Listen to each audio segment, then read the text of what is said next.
illegal use of pepper spray. The rally was part of a series of pro-Trump events held nationwide.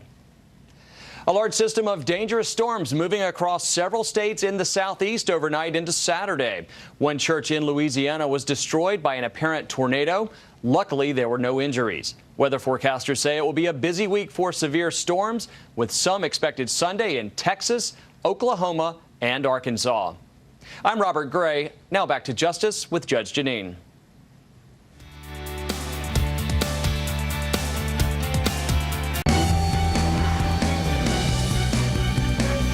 Welcome back to Justice. This week's deadly attack in London by an ISIS-inspired terrorist has put terror back on the front of everyone's mind, especially here in America.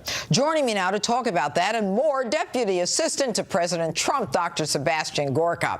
All right, Doctor, not only did this bring ISIS and the terrorist problem back on everyone's mind, but it seemed that coinciding with that this week, that there is a new regulation, and I remember just looking at the news and saying, oh my goodness, and we've got all of these new measures that seem to be created this week, the White House, apparently TSA, where they're changing the rules about what laptops and what can be brought on airplanes. What's going on and why?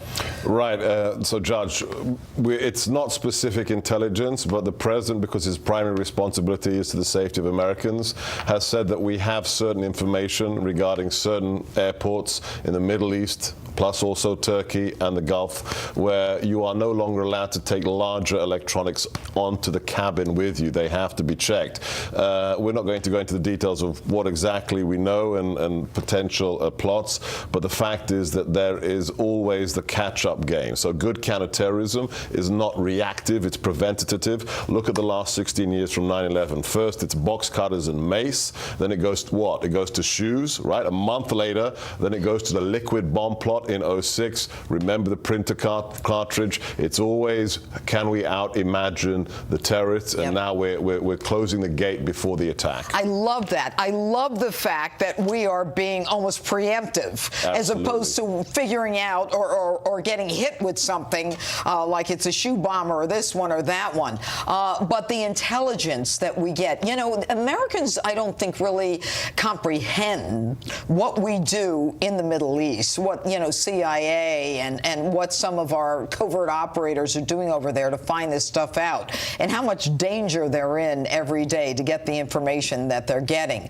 But, you know, I remember hearing on one of the reports that in some of the battery areas and some of the laptops, that they can put certain things in there that can then explode. No, you nailed it. So it's to do with those larger batteries, lithium batteries. So clearly you've been following these issues, but you're absolutely right. So the issue here is all of these things are connected, whether it's the technology, whether it's the large electronics, whether it's the executive order on the temporary moratorium on immigration. The president's very clear about this. We're not going to wait until the attack occurs. It's too late. We want to stop it before it occurs. But that is for people coming from that part of the world.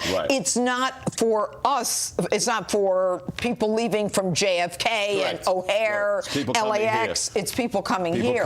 People coming here on flights that are originating there and coming to the United States. But you know what doesn't make sense? I'll tell you what. Not that I know, but if I'm at LAX and I'm flying to JFK, what difference does it make? I can put one of those laptops and use that and create havoc over here. But look at, for example, why we did that executive order on immigration from specific countries, from those 7 countries originally, then the 6, because we're looking at the threat now and what we expect in the future. The president was clear. We're going to obliterate ISIS. You remember the words he used? I totally believe that. So we're going to wipe them off the face of the earth. But of course, before we get all of them, what's going to happen? Some of them, like the cockroaches, when you switch the light on, they're going to scurry. We want to stop them coming here. So it's not the person flying from LA to New York that's the threat. It's that ISIS recruit who's traveling out of Mosul, out of the Middle East, out of Syria, gets into Turkey, and comes here. Let's talk about the kid or the guy in London. Yes. Okay. He was born in London. He was a convert. Yes. And he was a convert. Correct. So he can decide, you know, I'm going to kill all these people today. The same can happen in the United States. They can decide, I'm going to use a laptop, good idea, and go to New York. That's why the measures that, for example, the NYPD developed in the last 16 years are so incredibly important.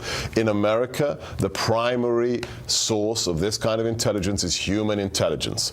We need the sources, the covert sources. You know better than anybody else, right? Yes, indeed. Yes, indeed. NYPD, we love you. And Dr. Gorka, good to see you again. Thank you, Judge. Thank you. And we're going to continue this conversation in a moment with former U.S. Ambassador to the UN, John Bolton. This is Pete's yard, and it's been withered by winter. But all Pete needs is